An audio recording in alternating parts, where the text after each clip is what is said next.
Now the question here is paralysis of the structure marked as 19. So if we see and try to zoom it up, so this is the structure which is marked as 19 here, and this looks like a cylindrical thing or thread like thing, and that is going to be the nerve.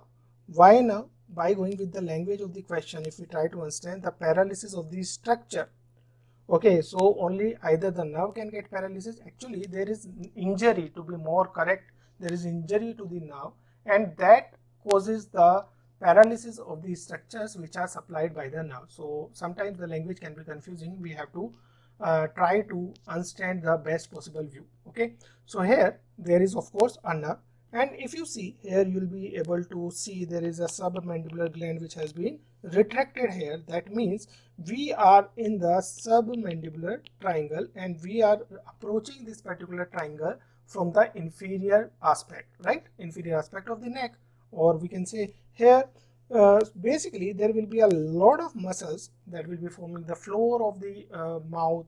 Then you will be having a lot of extrinsic muscles of the tongue. Intrinsic muscles of the tongue will of course be there inside the tongue, and generally the nerve which is most prominent here is going to be the hypoglossal nerve.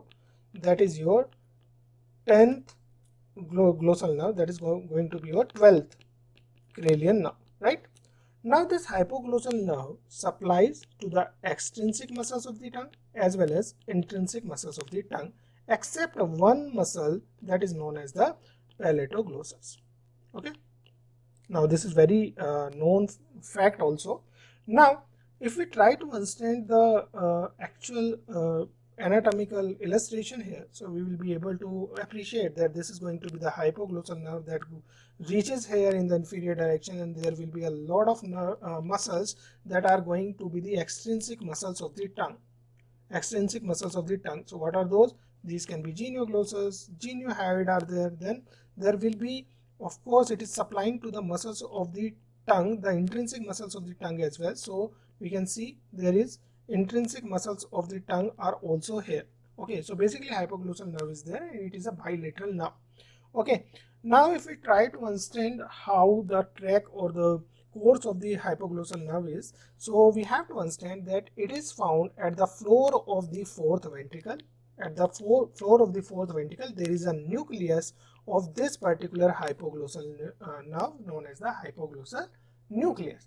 Now this hypoglossal nucleus, which is present at the floor of the fourth ventricle, that is seen in the upper medulla. This is going to be your upper medulla, and it is seen in the middle. Okay, so it is going to be seen in the middle or the near the midline of the medulla here. Then the nerve will be coming out of it, and you will be seeing that anterior to it will be your pyramidal tract, or anterior there will be pyramid, and posteriorly there will be olive. So these things you have to remember because it has been asked once in the exam. Then when it comes out, it is going to supply the extraoral as well as intraoral muscles of the tongue, and there will be one exception, that is going to be your palatoglossus, that is supplied by 10th cranial nerve. So that's a separate thing. Now generally in examination a question is asked, if there is injury to the hypoglossal nerve, so what will be the effect? Yes, there will be the atrophy of the affected side.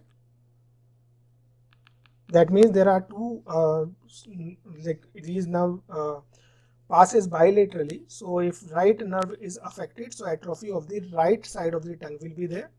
There will be deviation of the tip of the tongue, deviation of tip of the tongue on the ipsilateral side. Ipsilateral means on the same side of that of lesion, right?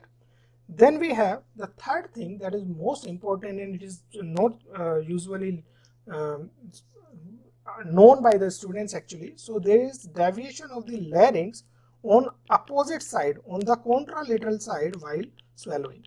Okay, so while swallowing, larynx will be deviated to the opposite side, while the tip of the tongue will be deviated towards the same side. So here if you see, there is right hypoglossal lesion, so right side of the patient's tongue is seen to be atrophied.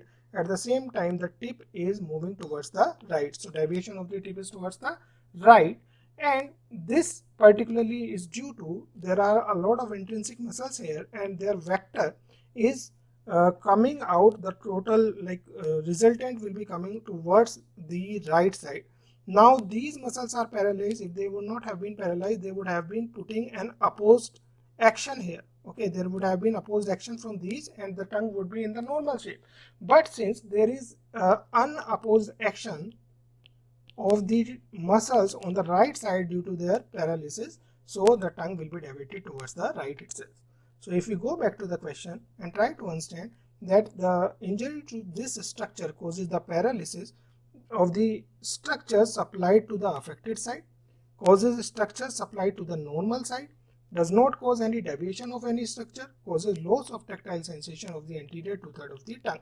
Now here we can simply say that the structure which is supplied is going to be your tongue, and it causes the deviation of the structure supplied to the affected side only. So answer is going to be your first, that is causes structure supplied to the affected side. That means it causes the paralysis of this structure actually. So answer is going to be your first, that is the deviation of the structure supplied to the affected side itself. Okay, so here the same has been mentioned and you have been given the whole cross section here, so you can go through the different labeling and you can try to understand the structures here. So this is the structure, hypoglossal nerve.